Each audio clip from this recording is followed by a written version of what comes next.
بسم اللہ الرحمن الرحیم۔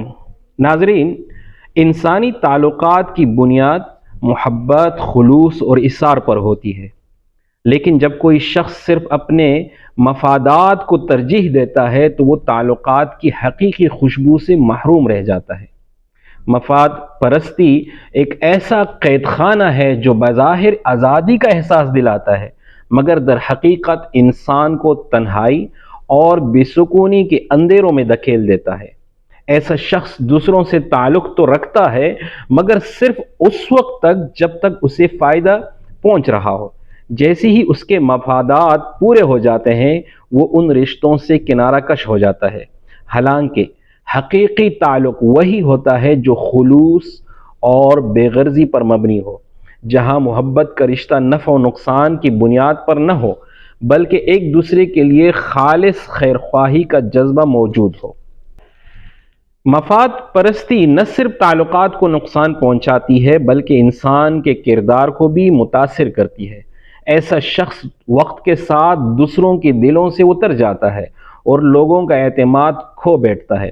اللہ تعالیٰ نے بھی اخلاص اور بے غرض محبت کو پسند فرمایا ہے، جیسا کہ نبی کریم صلی اللہ علیہ وسلم نے فرمایا، تم میں سب سے بہتر وہ ہے جو اپنے بھائی کے لیے وہی پسند کرے جو اپنے لیے پسند کرتا ہے۔ اس حدیث مبارکہ میں ایثار اور دوسروں کے لیے خیر خواہی کی تلقین کی گئی ہے، جو مضبوط اور سچے تعلقات کی بنیاد پر بنتی ہے۔ اگر ہر شخص اپنے فائدے سے زیادہ دوسروں کے ساتھ خلوص کو اہمیت دے تو معاشرہ محبت، اعتماد اور بھائی چارے کی خوشبو سے مہک اٹھے۔ ناظرین، حقیقی خوشی اور سکون اسی میں ہے کہ ہم اپنے تعلقات کو صرف دنیاوی فوائد کے پیمانے پر نہ پرکھیں، بلکہ بے غرضی اور خلوص کو اپنائیں، ایک دوسرے کے ضروریات کا خیال رکھیں، بغیر کسی مفاد کے دوسروں کے کام آئیں اور محبت کو تجارت نہ بنائیں۔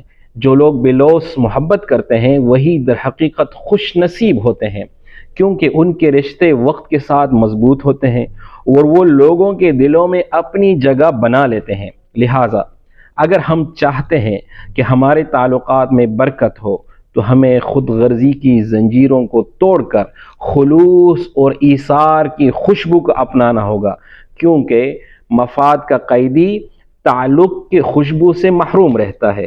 والسلام۔